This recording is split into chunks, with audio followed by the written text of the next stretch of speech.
네, 그럼 지금부터 평화안보대책위원회 제4차 전체회의를 시작하도록 하겠습니다.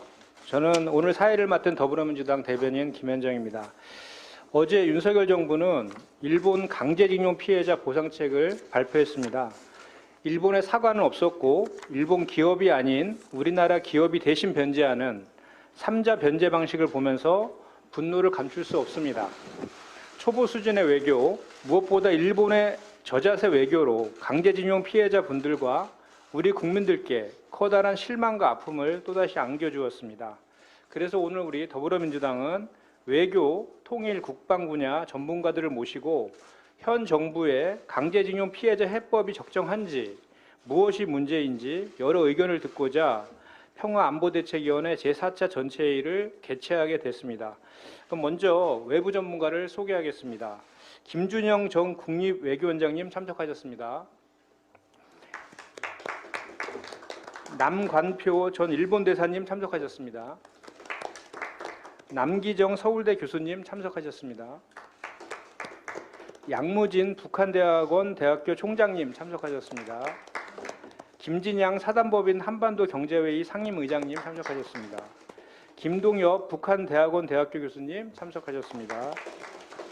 다음은 더불어민주당 측 참석자 소개하겠습니다. 이재명 당대표님 자리해 주셨습니다. 네, 환영합니다. 이인영 위원장님 참석하셨습니다. 네, 오늘은 고민정 외교참사 특별위원회 위원장님, 미감 최고위원님 참석하셨습니다. 김병주 의원님 함께하셨습니다. 윤건영 의원님 자리했습니다. 황희 국회의원님 참석하셨습니다. 예, 이어서 더불어민주당 이재명 당대표님의 모두 발언이 있겠습니다.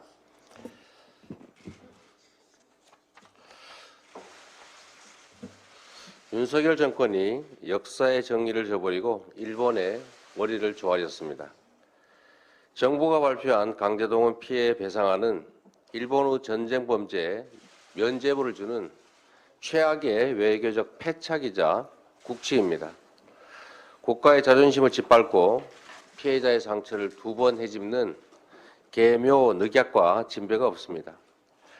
지금도 가해자인 일본은 어떤 문제도 인정할 수 없다라는 오만한 태도로 일관 중입니다. 그런데도 정부는 새로운 사죄를 받는 것이 능사가 아니다라고 말합니다. 대한민국 정부인지 의문이 갑니다. 수십 년 동안 투쟁해온 피해자들이 원한 것은 일본의 진정한 사죄와 배상입니다. 이분들이 정부에 돈을 달라고 한 일이 없습니다. 지금도 받지 않겠다고 합니다. 가해자의 사과도 없이 피해자가 피해자에게 배상하는 것은 불의이고 비상식입니다. 이번에 굴욕적인 강제동원 배상안을 포함해서 윤석열 정권의 외교안보 자해 그리고 자충수에 대해서 국민들의 분노가 큽니다. 소위 말하는 다케시마의 날에 동해상에서 한미일 군사훈련을 강행하기도 하고 또 미일이 이 훈련 후에 동해를 일본해라고 표기해도 항의조차 제대로 못하고 있습니다. 더 큰 문제는 그 사이에 일본의 군사 대국화 움직임이 노골화되고 있다는 것입니다. 북한의 도발에 대한 대비는 당연히 필요합니다. 그렇다고 해서 일본의 재무장을 무비판적으로 용인하고 미일의 대중봉쇄 정책의 아바타를 자처하는 것은 또 다른 차원의 문제입니다. 자칫 대한민국이 미일 동맹의 하위 파트너, 즉 일본의 발밑으로 들어가는 것이나 마찬가지가 될 수 있기 때문입니다. 글로벌 정세가 급변하고 있습니다. 외교 안보의 자율성을 포기하면 국익은 물론이고 국가의 생존조차 담보하기 힘듭니다. 이를 윤석열 정부는 깨달아야 합니다. 윤석열 대통령께서 일본을 공통의 가치를 공유하는 파트너라고 하셨습니다. 하지만 일본이 지금처럼 과거 침략 전쟁을 반성하지 않는다면 평화와 인권이라는 보편적 가치를 과연 공유한다고 말할 수 있겠습니까? 그렇기 때문에 더더욱 강제동원 배상 문제는 인류의 양심과 상식에 맞게 순리대로, 원칙대로 풀어야 합니다. 정부는 굴욕적인 강제동원 해법을 즉각 철회하고 피해자들에게 사죄해야 마땅합니다. 피해자가 동의하지 않고 국민이 납득하지 않는다면 어떤 미사 요구를 동원해도 굴종이고 치욕입니다. 국민과 역사를 두려워해야 합니다. 이상입니다. 네, 다음으로 이인영 평화안보대책위원회 위원장님 발언 있겠습니다. 오늘 제가 조금 거칠게 얘기해도 이해해 주시기 바랍니다. 어제 그 양금덕 할머니께서 지금 대통령이 대체 어느 나라 사람이냐, 누구를 위한 것이냐 이렇게 절규하셨습니다. 정말 참담한 심정이었습니다. 해법이라는 주장은 한마디로 궤변이고 제2차 경술국치, 을사능약이라는 표현이 더 정확할 것 같습니다. 스스로 철회하지 않으면 역사는 윤석열 정부를 매국의 길, 유연의 길, 신친일의 길로 간 정부다 이렇게 기록할 것입니다. 가해자의 사과도 배상 참여도 없습니다. 일본 정부와 전범 기업은 팔짱 끼고 있는데 한국 정부가 알아서 면죄부를 발급한 것입니다. 나라 팔아먹은 제1차 매국에 이어서 역사를 팔아먹은 제2차 매국이나 마찬가지다 이런 비판을 똑똑히 듣길 바랍니다. 역사의식의 부재, 무지의 소치로만 이해하기도 좀 어렵습니다. 작년 유엔 총회 무대에서 대통령과 정부가 보여주었던 그 기막혔던 장면, 약속된 일정들이 분명히 있었을 텐데 일본 총리가 있는 곳까지 찾아가서 정상회담을 통사정한 듯한 그런 모습이 지금도 생생합니다. 급기야 한술 더 떠서 일본 정부의 입장을 대변했고 우리 국민의 자존감은 땅바닥에 주저앉혔습니다. 일본 전범기업이 져야 할 배상 책임을 대신 해결하겠다는 이 정부가 정말 대한민국 정부라고 할 수 있는지 반문하지 않을 수 없습니다. 윤석열 정부는 강제동원의 불법성을 적시하고 전범기업이 배상하도록 했던 대법원의 판결을 무력화시키고 파기했습니다. 한마디로 헌법 질서를 유린한 것입니다. 삼권 분립의 민주주의 정신을 위배했고 사법주권, 우리 국가주권의 중요한 영역을 명백하게 침해했습니다. 훼손했습니다. 강제동원은 청구권 협정 적용 대상이 아니고 따라서 한국이 받은 무상 3억 불도 강제동원과는 무관하다는 것이 대법원 판결의 정신이었습니다. 가해 기업을 대신해서 수혜 기업이 판결금과 또 지연 이자를 내라는 것은 윤석열 정부가 일방적으로 사법부 판결을 뒤집은 것이다. 저는 이렇게 규정합니다. 삼권 분립을 위배하면서 강제동원 피해자 소송 판결을 지연시켰던 박근혜 청와대와 또 양승태 대법원의 재판 거래의 그 결말이 어디로 갔었는지 똑똑히 기억하기 바랍니다. 전범기업의 책임을 부정함으로써 식민 지배의 불법성을 부정하는 결과를 초래한 것 같습니다. 일본의 식민 지배가 합법이라는 이런 주장을 하는 것이 아니라면 주권 국가로서는 절대로 있을 수 없는 일이라고 저는 생각합니다. 게다가 일본은 수년째 국제사회를 무대로 강제 노동은 없었다는 여론전을 끈질기게 펼쳐온 바 있습니다. 한국 정부가 나서서 이런 일본 우익의 주장에 힘을 실어주고 보편적인 인권 침해와 또 노동 착취의 부당성을 역으로 정당화하는 데 일조한 꼴이 아닌지 절대로 해서는 안 될 일을 한 것이다 이렇게 단정합니다. 이 정도면 신친일의 길을 가는 정부다 이렇게 불러도 과언이 아닐 것 같습니다. 철저하게 일본 입장에서 우리의 삼권 분립, 헌법 질서를 훼손했습니다. 또 피해자 인권을 짓밟았습니다. 역사 문제를 해결하는 것이 아니라 새로운 폭탄을 던진 것과 같다 이렇게 생각합니다. 친일 종족주의를 선동했던 일본 장학생들에게 그들의 준동에 손뼉을 쳐준 것과 마찬가지입니다. 결코 해법이 될 수 없는 방안을 들고 나와서 결단인 양 포장하는 것도 모자라서 또다시 문재인 정부를 탓하기도 합니다. 힘들었지만 우리 국민과 함께 소재, 부품, 그리고 장비 산업에 이른바 소부장 산업의 독립의 길을 개척했던 문재인 정부 탓을 하는 모습을 보면 정말 못나도 참 못난 정부다 이렇게 생각이 듭니다. 외교 상황이 엄중해서 내린 결정이라는 변명조차도 역대급으로 참 뻔뻔합니다. 안보, 경제 위기 상황을 가중시키는 것은 정부의 편향 외교이고 대결 외교이지 역사의 문제가 아니었습니다. 정부의 해법이라는 게 실상은 한미일 군사동맹을 추진하는 미국과 일본의 이익에 발맞춰서 역사 문제점은 언제나 버려버릴 수 있다는 것 아닌지 의심스럽습니다. 설상가상으로 다음 주부터는 한미연합훈련, 한미일 훈련이 시작된다고 합니다.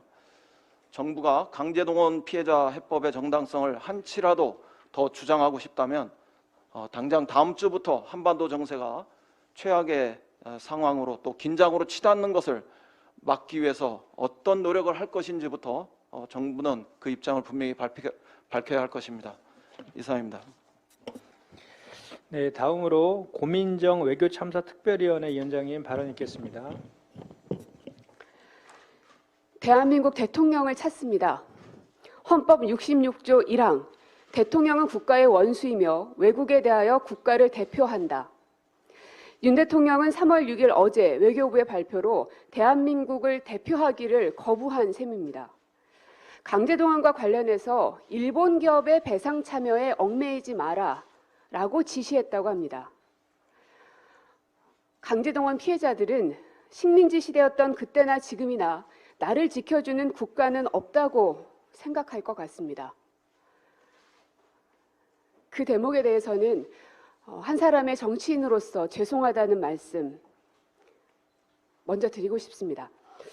두 발은 대한민국 영토에 발을 붙이고 있지만 일본인들이 강제로 끌고 가도 그 당시 나라는 붙잡아주지 않았고, 그리고 지금도 일본이 강제로 용서를 강요하는 상황에서도 국가는 붙잡아주지 않고 있는 것입니다.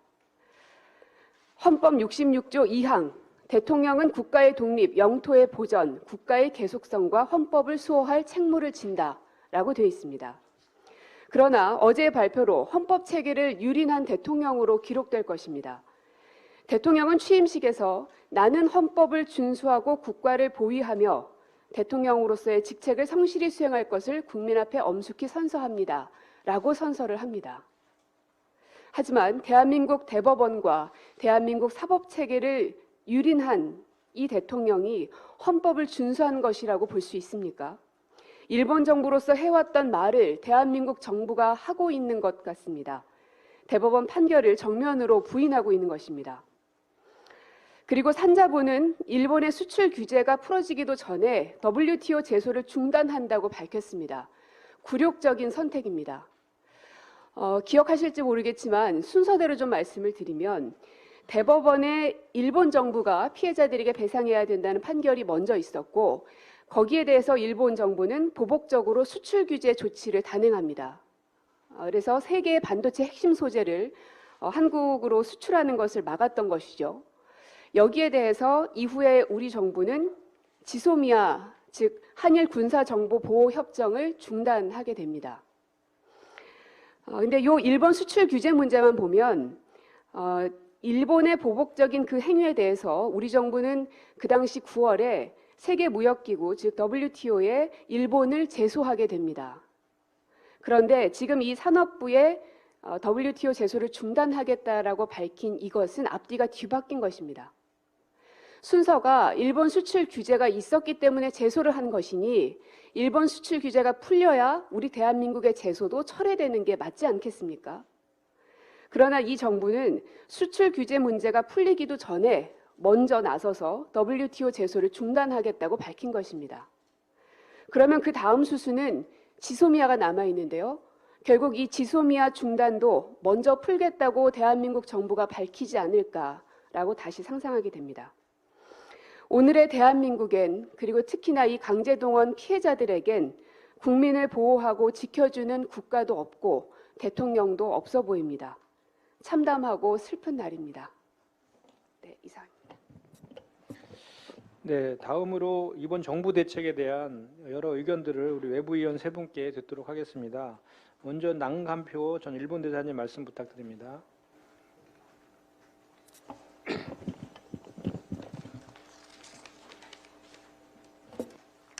한일 관계 개선은 매우 중요합니다. 왜냐하면 우리 국익에 도움이 되는 부분이 많기 때문입니다.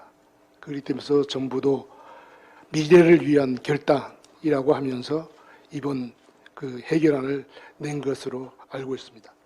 그러나 이 해결안은 일방적이고 굴욕적인 양보로 인해 피해 당사자들조차 지금 받아들이지 못하고 국민 전체의 지금 분노를 불러일으키고 있습니다. 어떻게 보면 이번 배상 문제를, 배상과 관련된 전환 문제를 한일 양국이 서로를 존중하면서 잘 해결할 수 있는 기회를 날려버린 것이라고 저는 보고 있습니다.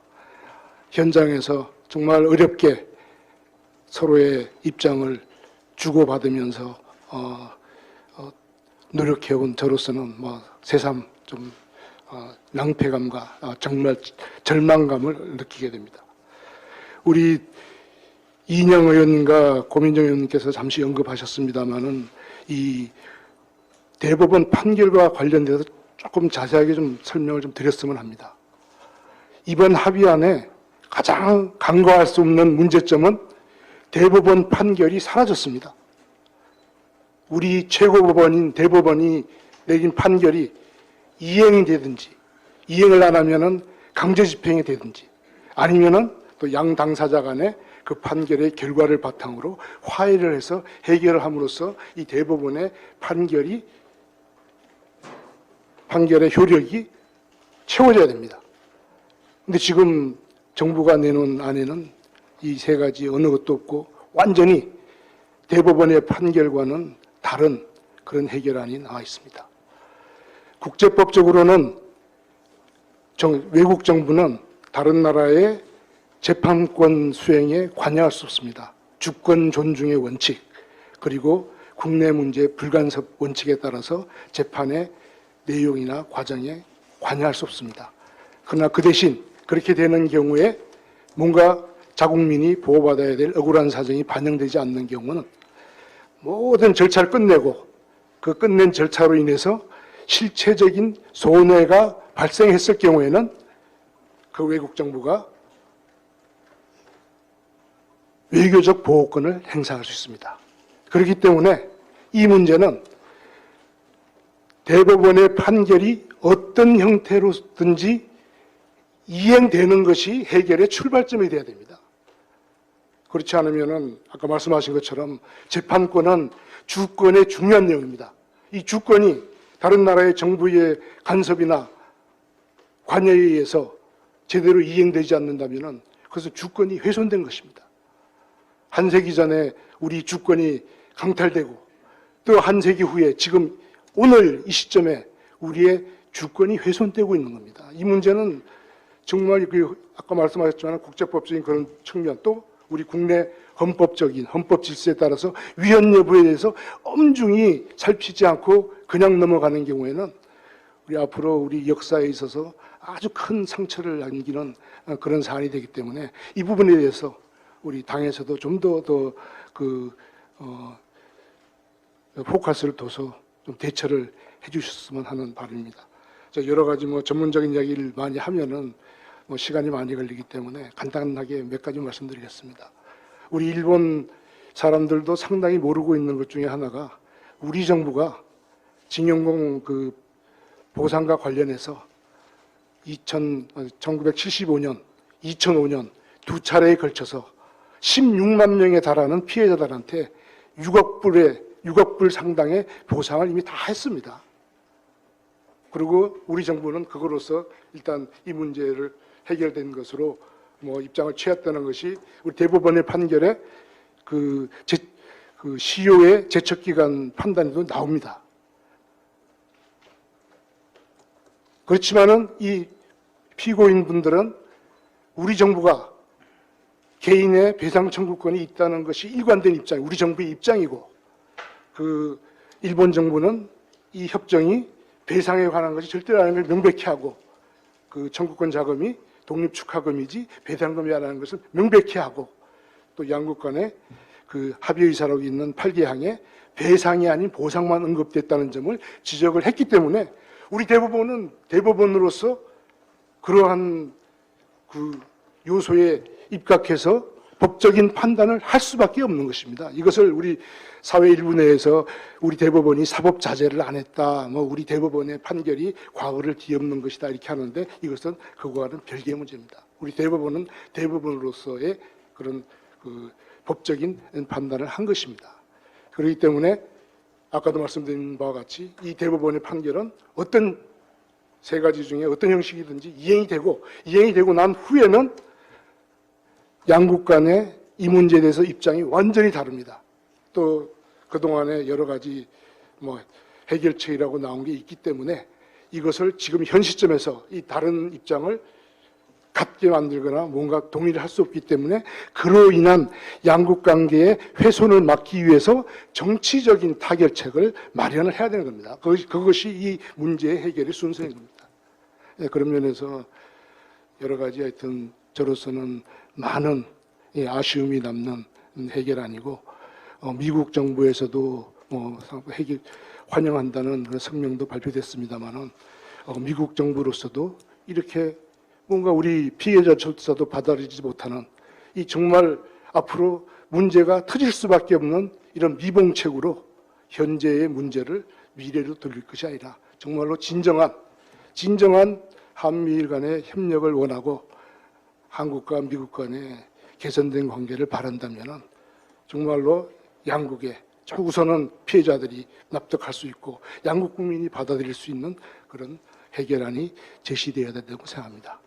또 한 가지 정말 걱정되는 것은 외교교섭은 51대 49입니다. 결과를 보면은 51대 49지만 서로 자기가 51을 택했다고 하는 것이 외교 교섭의 일반적인 관행입니다. 그런데 이 결의안을 보면은 과연 우리가 무엇을 얻었는가? 우리가 무엇을 얻었는가를 볼 때는 몇 대 몇인지 그것은 여러분들의 판단에 맡기겠습니다. 더욱더 큰 문제는 앞으로도 우리 정부가 외교 교섭에 있어서 이런 식의 자세와 이런 식의 역량을 가지고 대문제를 처리해 나간다면 우리의 앞날은 정말 어두울 수밖에 없습니다. 정말 걱정됩니다. 우리 당에서 많은 노력을 해주시기를 바라겠습니다. 네, 감사합니다. 다음으로는 남기정 교수님 말씀 부탁드립니다. 네, 어제 오늘 많은 국민들께서 참을 수 없는 모멸감을 겨우겨우 견디고 계시리라 생각됩니다. 그 내용과 관련해서는 지금 많은 분들이 언급을 해주셨는데, 가장 큰 문제는 일본 측의 당사자 기업의 책임에 대한 언급이나 판결 이행 요구가 전혀 없다고 하는 것이고, 우리 정부 주도의 해법이라고 설명을 하고 있습니다만 일본의 책임 면제가 실상이라고 하는 점입니다. 일본 측 입장에서 볼 때 이 해법은 일본 측 요구를 전적으로 수용한 만점짜리 모범 답안지이고, 우리 측 입장에서는 대법원 판결을 형용한 0점짜리 답안지입니다. 그것은 그 역사 수정주의를 넘어 역사 부정론으로 내달리는 일본과 이에 보조를 맞추는 뉴라이트 정부의 합작품으로 규정할 수 있습니다. 판결의 핵심은, 대법원 판결의 핵심은 일본 정부의 한반도에 대한 불법적인 식민 지배 및 침략 전쟁의 수행과 직결된 일본 기업의 반인도적인 불법 행위를 전제로 하는 강제 동원 피해자에게 일본 기업이 위자료를 지급하라는 것입니다. 다시 한번 이거를 짚을 수밖에 없습니다. 불법적인 식민 지배, 일본 기업의 반인도적인 불법 행위, 위자료라고 하는 것이 핵심입니다. 이에 대해서 일본은 판결이 나왔던 그 당일 바로 즉시 고노타로 외상의 담화를 발표해서 이 상태가 국제법 위반 상태이다. 그래서 한국 정부가 즉시 이를 시정하는 것이 되어야 하고 그 적절한 조치를 강구할 것을 요구한다. 이렇게 되어 있습니다. 그 이후에 나오는 모든 이 관련된 정부 인사들의 이야기는 이 입장에서 일보도 움직이지 않고 있습니다. 그리고 종종 이야기되어지는 한일 관계의 건전한 상태라고 하는 것은 한국 정부가 국제법 위반 상태를 시정하는 것을 전제로 한 상태를 얘기하는 것이었습니다. 바로 그 입장에 대응해서 우리 정부의 해법이 나왔다라고 하는 것입니다. 그것을 또한 여실히 보여주는 것은 바로 이 해법이 나온 직후에 일본 제철과 미쓰비시 중공업이 내놓은 코멘트입니다. 이 문제는 65년 이란 청구권 협정으로 이미 해결된 것으로 인식하고 있다라고 하는 것이 일본 제철의 입장이고, 따라서 한국 정부의 국내 조치에 대해서 코멘트할 입장이 아니다라고 하는 겁니다. 미쓰비시 중공업도 마찬가지 입장입니다. 코멘트할 게 없다라고 하는 입장입니다. 한국 정부가 국내 조치를 한 거에 대해서 특별하게 할 얘기가 없다라고 하는 겁니다. 이렇게 봤을 때 그동안의 한일 간의 여러 수준의 만남이라고 하는 것은 그 실상은 협상을 위한 것이 아니라 채점을 위한 것이었다라는 사실이 명백해지고 있습니다. 그렇다고 했을 때 이것은 종종 지금 우리가 외교 참사로 부르고 있습니다만, 외교를 했던 흔적이 보이지 않기 때문에 외교 참사도 아닌 그저 참사일 뿐입니다. 그 과정에서 피해자 중심 접근은 심각하게 곡해되었고 실종되었습니다.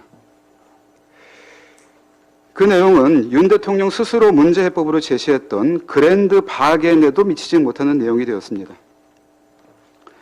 그런데 2018년 대법원 판결을 존중하는 태도는 당파 정파를 불문하고 국가 차원의 의지였고 국민 의지의 발로였습니다. 예를 들어 보겠습니다. 사법행정권 남용 의혹으로 2019년 1월 양승태 전 대법원장이 구속될 때 윤석열 대통령은 서울중앙지검장이었습니다. 한동훈 법무장관은 3차장 검사로서 사법농단을 수사를 지휘했습니다.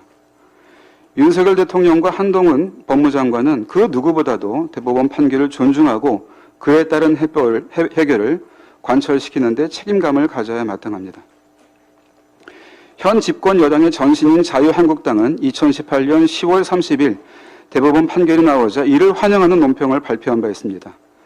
당시 윤영석 수석 대변인은 논평을 통해서 강제징용 피해자의 권리가 구제되고 역사를 바로 세우는 계기로 일본의 태도 변화를 기대한다고 했고, 대법원 판결을 통해 피해자들에 대한 권리 구제와 식민 지배의 불법 행위를 확인하고 일본 전범 기업에 대한 손해배상 책임을 명화했다는 사실을 인정했다라고 밝힌 바 있습니다.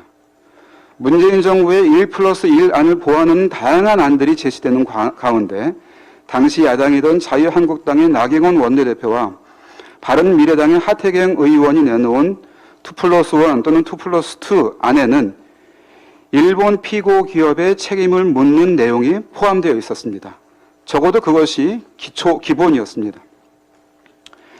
심규선 현 일제강제동원 피해자 지원재단 이사장은 2021년 12월에 있었던 인터뷰에서 결국 문희상 안으로 귀결될 것이라고 하면서도 양국 기업과 정부의 개입이 해결의 조건이라고 했고, 일본 정부와 기업의 행동이 필수적이란 그런 생각을 피력한 바 있습니다. 그런 의미에서 이번에 나온 해법이라고 하는 것은 이 모든 내용에 대한 자기 부정이라고 할 수밖에 없습니다. 이에 대한 설명을 요구할 수밖에 없습니다. 그럼 왜 이러한 해법이 나왔는가라고 하는 겁니다. 그것은 현상에 대한 잘못된 인식과 전략적인 전환이 나온 논리적인 귀결이었습니다. 한일 관계 악화의 모든 책임이 문재인 정부에 있다는 인식, 일본 정부의 책임을 사상하는 인식, 거기에 더해서 한반도 평화 프로세스를 실패로 규정하고 한미일 안보 협력을 강화한다는 전략적인 선택이 나온 논리적인 귀결이었습니다. 미일 동맹의 하위 동맹으로 편입되는 한미 동맹의 현실 속에서 한국 정부의 위상은 약화되어 갔습니다. 그런 가운데 한일 관계 정상화가 시급한 과제로 제기되는 가운데 한국은 대일 협상의 지렛대를 상실한 채 일본의 입장을 전적으로 수용하게 되었습니다. 그러나 지난 문재인 정부에서 제시했던 해법은 대법원 판결을 존중하여 일본 기업의 책임을 확인하는 것을 최소한의 원칙으로 했던 것으로 대법원 판결을 받아들일 수 없다는 일본이 수출 규제 조치로 한국 정부를 압박한 것이 한일 관계 악화의 원인이었습니다. 나아가 한반도 평화 프로세스에 개입하려는 일본이 한국 정부에 국제법 위반 딱지를 붙여서 현상 변경 세력으로 몰아가려고 했던 것이 또 하나의 배경이었습니다. 그렇다면 지금 이 해법이 만든 정세를 확인해 보겠습니다. 그것은 1965년 체제의 복구를 넘어서 1905년 체제가 재현되고 있는 것으로 이해할 수 있습니다. 반동의 시대가 다가오고 있지만 그에 대한 저항도 조직화되고 있고 한국의 주체적인 능력과 국제적인 위상은 1965년과도 다르고 당연히 1905년과도 다릅니다. 한일 관계의 수평화 대칭화 경향이라고 하는 것이 일본의 여유 없는 대응의 또 다른 배경이 되었습니다.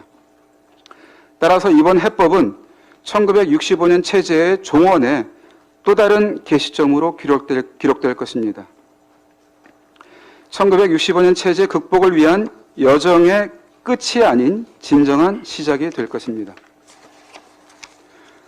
그렇다면 과제는 두 가지로 정리될 수 있습니다. 한일 관계는 장기적으로 불안정화할 수밖에 없습니다. 아까 남간표 대사님께서 정부 간의 그동안의 노력을 수포로 돌리는 것이었다고 했습니다만 국민 간의 화해의 기회도 박탈될 위기에 놓였습니다. 따라서 국제법 위반론에 대한 전선을 재구축할 필요가 있습니다. 구체적으로는 1993년도 고노다마의 30주년이라고 하는 올해의 의미를 살려서 역사 문제와 관련한 한일 시민연대를 재구축하는 것으로부터 시작해야 되겠습니다. 둘째로는 한미일 군사협력이 가속화하는 가운데 한미 동맹이 미일 동맹의 하위 동맹으로 편입되어 한반도발 신냉전이 개시될 가능성에 대비하고 이를 저지하는 노력을 기울여야 할 것입니다. 관련해서 김대중 오부지 공동선언이 지금 심각하게 오독되고 있습니다. 이러한 현상을 규정하여 공동선언의 기본 정신에 입각해서 동북아 평화와 이를 위한 한일 관계 재구축의 방향을 제시하고 그러한 구체적인 노력을 시작해야 할 것으로 생각됩니다. 이상입니다. 네, 마지막으로 김준영 교수님 말씀 부탁드립니다. 네, 다른 분들이 주로 어제 소위 말하는 해법이라는 부분에 말씀을 많이 하셨는데 저는 하나만 제가 좀 추가를 하고 이 한미일 군사협력에 대해서 말씀을 드리고자 합니다. 교활한 꼼수가 숨어 있는데요. 저는 뭐 매국적 행위라고 생각하고 외교적 참패라고 생각을 합니다. 말씀하신 것처럼 뭐 반쪽짜리가 아니라 빈손이죠. 100대 0이라고 생각을 합니다. 근데 이게 합의문이 아니라는 점에 좀 주목해 주셨으면 좋겠습니다. 위안부 합의는 합의문이었기 때문에 우리가 할 수 있는 여지가 있고 뒤집을 수 있는데 그 선까지 무산시켜버린 겁니다. 무슨 말씀이냐. 한국의 일방적인 조치였고요. 향후에 일본에 나오는 일방적인 조치, 어제 안보실 차장이 그렇게 얘기를 했죠. 우리는 우리들가 일방적으로 발표를 하고 일본은 일본이 발표할 것이다. 그렇게 하는 이유는 합의 사항이 아니기 때문에 나중에 뒤집을 수도 없고요. 그 다음에 일본은 이 연결고리를 없는 조치들을 하게 될 것입니다. 그러면 우리 정부는 일본이 한 조치가 우리가 한 것에 대한 일본의 선의의 조치라고 포장을 하게 될 것입니다. 그래서 일본은 이 둘 간에 어제 정부의 발표와 향후 일본의 조치를 전혀 연결시키지 않을 것이고요. 어제 발표에 일본에는 일본이라는 주어가 완전히 사라졌습니다.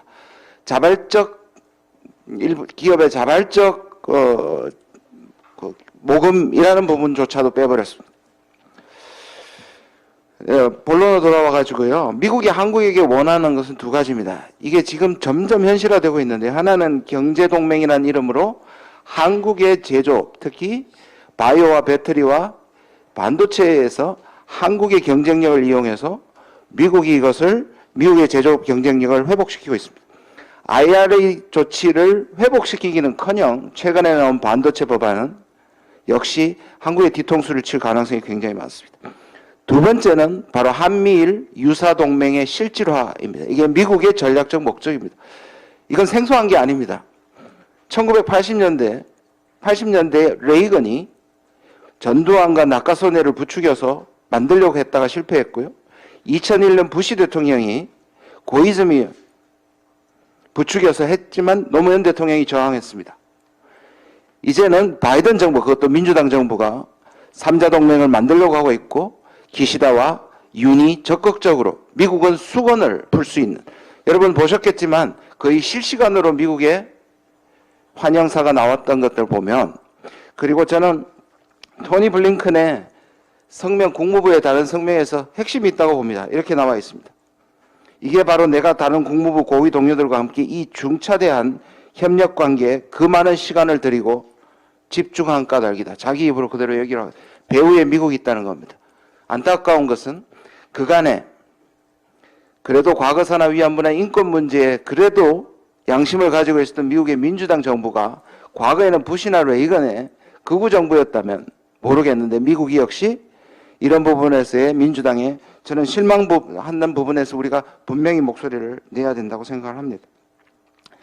지난 10개월 동안 윤 정부가 지금까지 해온 것을 보면 매우 일관적입니다. 중국과 30분을 만난 것 외에는 전부 모든 외교가 미국과 일본에 집중되어 있습니다. 그리고 그 결말이, 하이라이트가 바로 작년 11월 프놈펜 선언입니다. 한미일 공동선언이고, 거기에서 발표한 것이 인태 전략입니다. 이것은 한국의 전략의 대전환점이 되는 것이죠. 우리가 해량 세력에서 참여함으로써 대륙 세력을 압박하는 일종의 전진기지, 돌격대 또는 선봉대가 되는 것을 자처했다는 의미가 있습니다.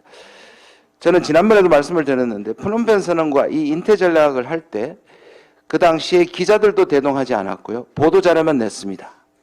그 안에서 한미일이 무슨 회담을 했는지, 한미와 한일 회담에서 무엇을 했는지 저는 이 부분에 대해서 소상히 밝힐 것을 요구합니다. 왜냐하면 그 이후에 이어져 있던 일련의 조치들, 일본의 반격 능력을 한국이 찬성하고 3.1절에서 얘기하고 지금의 강제 동원까지, 이 모든 것들이 실질적으로 거기에서 저는 합의가 됐다고 생각을 합니다. 저는 미국의 압박을 일본과 관계 개선을 할 수밖에 없는 하나의 변수로 얘기를 했는데, 거꾸로 생각하면 왜 우리가 미국의 압박을 통해서 일본을 움직이지 못했는가 하는 부분에서도 해명을 해야 될 거라고 생각합니다. 저는 정부가 하지 못하면 국회가 해야 되고요. 그 다음에 국민이 해야 된다고 생각합니다. 작년에 했던 11월에 대한 어떤 양보를 했고 향후 어떤 양보들이 남아있느냐에 대해서 저는 국정조사급으로 이 문제를 따지고 들어가야 된다고 생각합니다. 이상입니다. 네, 공개 발언 마지막으로 한 번 더 말씀드리도록 하겠습니다. 양무진 총장님 말씀 부탁드립니다. 예, 양무진입니다. 잘 아시다시피 그 E.H. 카는 그 역사는 과거와 현재의 끊임없는 대화다, 이렇게 정의를 했습니다. 과거의 그 좋은 점은 계승하고 부족한 점은 개선하면서 역사는 발전한다는 명제가 성립됩니다. 윤석열 정부는 그 미래지향적인 한일 관계를 강조하고 있습니다. 과거에 대한 평가와 현재에 대한 진단이 없이 미래만을 지향하는 것은 정치적인 수사이고 허구이며 비과학적입니다. 윤석열 정부가 내놓은 일종의 제3자 변제는 해법이 아니라 해악이라고 생각합니다. 첫째, 역사에 대한 평가를 소홀히 했습니다. 둘째, 피해자를 무시하고 가해자를 중시했습니다. 셋째, 대법원의 권위를 무너뜨렸습니다. 법치주의에 대한 윤석열 정부의 이중잣대는 스스로 법치주의를 파괴하는 행위입니다. 남북 간 특수관계를 고려해서 동해 북한을 쓴 송환은 사법적 잣대로 평가하기 부적절한 사안임에도 불구하고 윤석열 정부는 법치주의를 내세워 공정과 정의 실현을 운운했습니다. 대한민국 대법원이 판결한 사안을 윤석열 행정부가 뒤집는 것은 법치주의의 명백한 이중잣대로서 과연 공정과 정의 실현이라고 말할 수 있는지 윤석열 정부는 국민 앞에 분명히 설명해야 합니다. 한일 관계는 강제징용 문제만 있는 것이 아닙니다. 역사 왜곡, 군국주의화, 독도 영유권 등 많은 문제들이 산적해 있습니다. 모두가 우리의 근본 이익과 관계되는 문제입니다. 윤석열식 해법을 더 이상 방치해서는 안 되는 이유가 바로 여기에 있습니다. 윤석열 정부에게 묻지 않을 수 없습니다. 국민의 오랜 법적 투쟁을 헛되게 한 것이 과연 국민을 위한 정부인지, 대법원의 판결을 행해화한 것이 과연 법을 중시하는 정부인지, 주고받는 외교 협상이 아닌 일방적 양복만 한 것이 과연 외교력이 있는 정부인지 윤석열 정부는 국민 앞에 반드시 답을 내놓아야 합니다. 윤석열 정부는, 특히 윤석열 대통령은 정치적 결단을 강조하고 있습니다. 대통령직은 고뇌에 탄 결단의 자리임에 분명합니다. 그런데 피해자의 뜻을 무시하고 대법원의 판결을 뒤집고 국민의 의지에 반하는 대통령의 결정은 고뇌에 찬 결단이 아니라 직권남용이라는 역사적 평가에 자유롭지 못할 것으로 생각합니다. 끝으로 비틀어진 과거 청산이 비틀어진 미래로 귀결된다는 역사적 교훈을 간과해서는 안 됩니다. 해답은 간단합니다. 일본 정부의 통절한 반성과 전범기업들의 직접 사과와 직접 배상이 문제 해결의 마중물이다, 이렇게 생각을 합니다. 네, 감사합니다. 지금부터 간담회를 비공개로 전환하도록 하겠습니다. 언론 여러분 협조 부탁드립니다.